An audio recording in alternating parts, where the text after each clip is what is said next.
Now turns to Part 2. Part 2. You are going to listen to two students talking about a presentation on time management. First, you have some time to look at questions 11 to 15.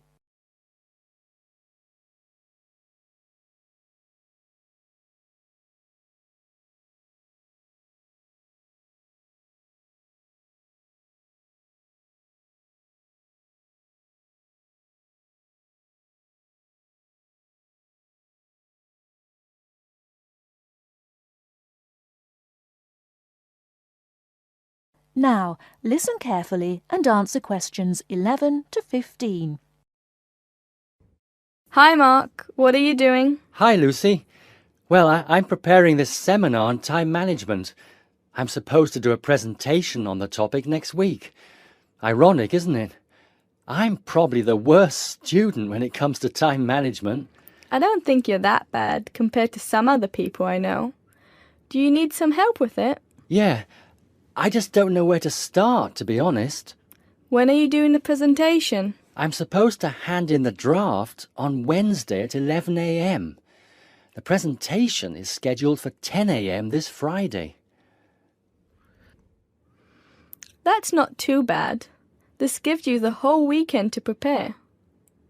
Let's brainstorm some ideas, shall we? Do you want to get a pen and paper to jot down some thoughts?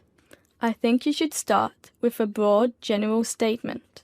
For example, I read somewhere that organizing time is a skill like learning to drive or tying your shoelaces.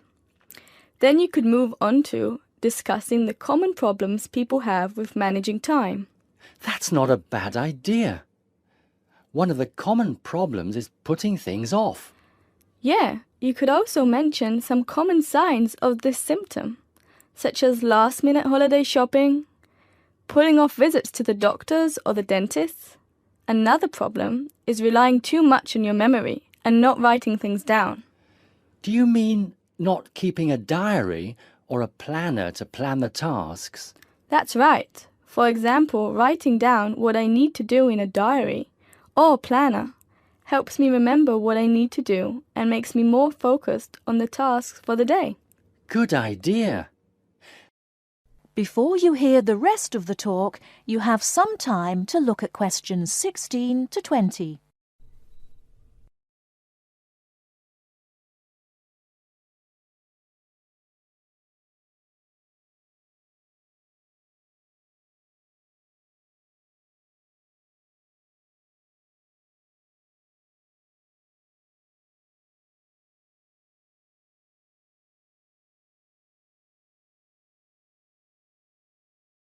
Now listen and answer questions 16 to 20.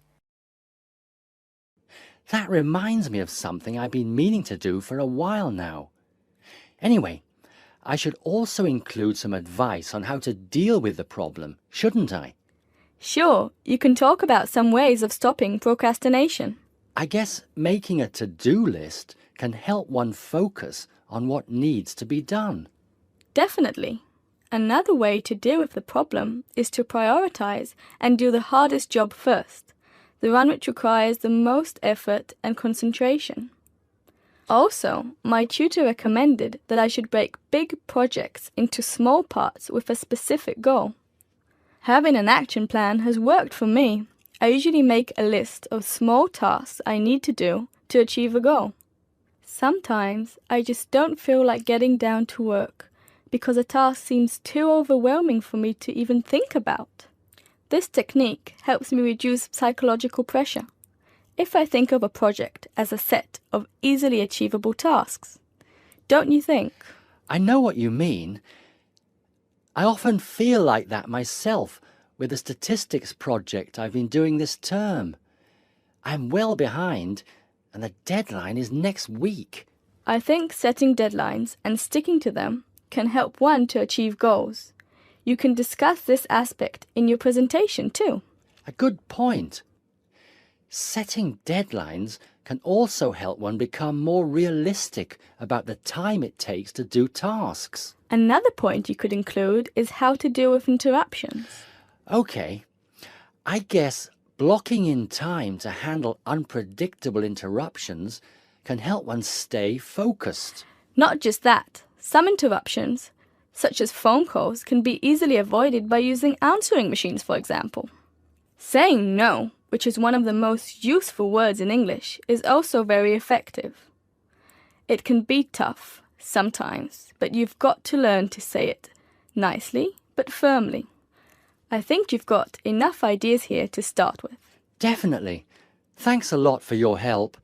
I just need to type the ideas up and I think I'm all set.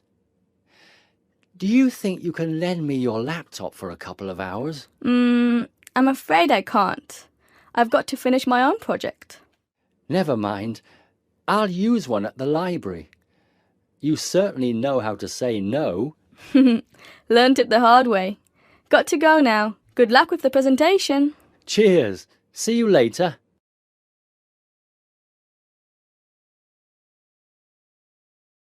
That is the end of part 2. You now have half a minute to check your answers. If you enjoy this content, please like and subscribe. After subscribing, please leave a comment below saying subscribed, and we will respond as soon as possible.